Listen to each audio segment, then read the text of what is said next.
এতিয়া আহোঁ আমি আলোচনা কৰা বিষয়বস্তুৰ ওপৰত একেবাৰে চুটি দুটা প্ৰশ্ন আমি উল্লেখ কৰিছোঁ। এটা আৰ্হি হিচাপে লৈছোঁ যাতে পৰীক্ষাত আহিলে আমি ধৰিব পাৰোঁ।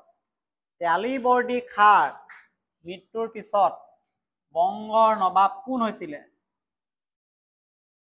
এতিয়া আমি গম পালো যে আলীবৰ্দী খাঁৰ মৃত্যুৰ পিছত বংগৰ নবাব চিৰাজউদ্দৌলা হৈছিলে। চিৰাজউদ্দৌলা কোন আছিলে? আলীবৰ্দী খাঁৰ সৰু জীয়েকৰ পুত্ৰ ঘাচিতি বেগম আছিল।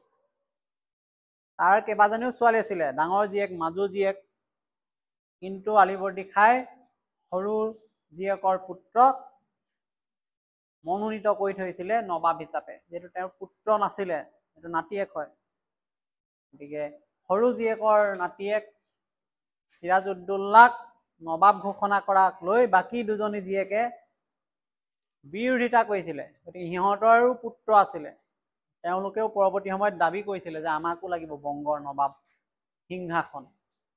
গতিকে এই সংঘৰ্ষ হৈছিলে সিহঁতৰ মাজত।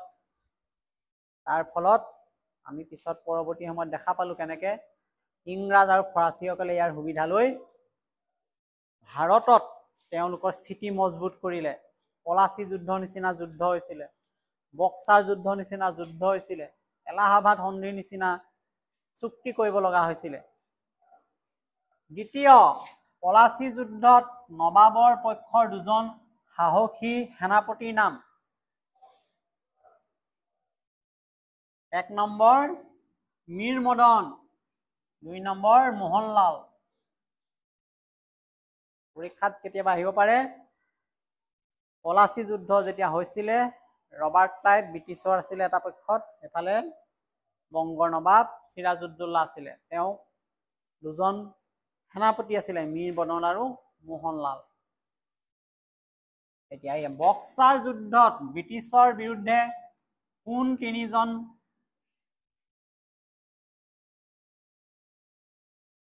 লোকে একত্ৰিত হৈ যুদ্ধ কৰিছিলে ব্ৰিটিছৰ? তিনিটা মিলি পেলাই যুদ্ধ কৰিছে, তিনিজন মিলে নহয়।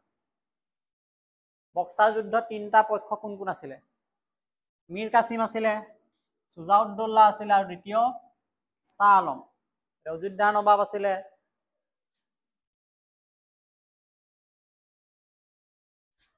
লগতে বংগৰ নবাব আছিলে আৰু মোগল সম্ৰাট দ্বিতীয় শ্বাহ আলম, তিনিটা পক্ষ। শেষত এলাহাবাদ সন্ধিৰ মূল ফলাফল কি হ'ল? এতিয়া আমি পাইছিলো যে ইষ্ট ইণ্ডিয়া কোম্পানীয়ে বংগ, বিহাৰ, উৰিষ্যাৰ দেৱানী লাভ কৰিলে। এইটোৱে মূল ফলাফল। ৰেগুলেটিং এক্ট কেতিয়া জাৰি হৈছিল, ইয়াৰ উদ্দেশ্য কি আছিল? এতিয়া পালো। ৰেগুলেটিং এক্ট 1773 চনত জাৰি কৰা হৈছিল। উদ্দেশ্যটো হ'ল কোম্পানীৰ ওপৰত, অৰ্থাৎ কোম্পানী কৰ্মচাৰীৰ ওপৰত ইংলেণ্ড চৰকাৰৰ নিয়ন্ত্ৰণ স্থাপন কৰা। এইখিনি আমাৰ মূল আলোচনাৰ সৈতে জড়িত কেইটামান আৰ্হি প্ৰশ্ন আছিলে, আমি আলোচনা কৰিলোঁ। ইয়াৰ পিছত আমি পৰৱৰ্তী যিখিনি আলোচনা আছে সেইখিনি আৰম্ভ কৰিম।